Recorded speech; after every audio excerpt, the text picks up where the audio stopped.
This video demonstrates how our technology can help improve the performance of interactive applications running over networks with delay and packet losses. The setup consists of 2 laptops, a client, and a server running Steam's In-Hom video game streaming.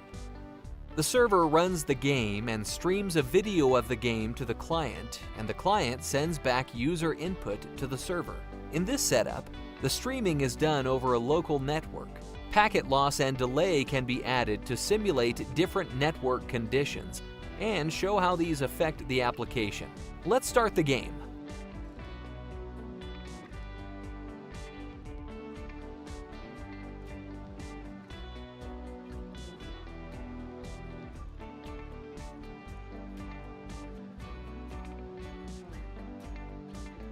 Here, the game is running in 4 different network conditions.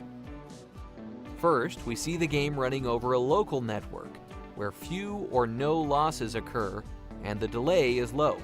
Under these conditions, the streaming works flawlessly.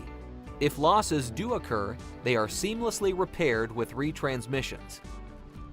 This is the game played with a network delay of 70 milliseconds. This corresponds to the delay from New York to London. In this setting, the game also performs nicely. But what happens if packet loss is introduced?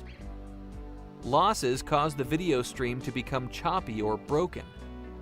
The video can no longer be repaired in time with retransmissions. While the game may be playable, it's not a great experience. Fortunately, our technology is an excellent solution for this problem. This is the same delayed and lossy network, but our software corrects the packet losses so fast that they can still be used at the receiver. The game now plays as if no losses occur.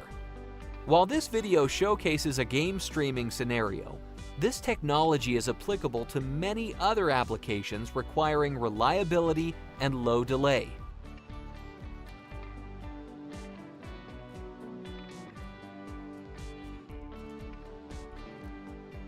If you are interested, you can read more on our website.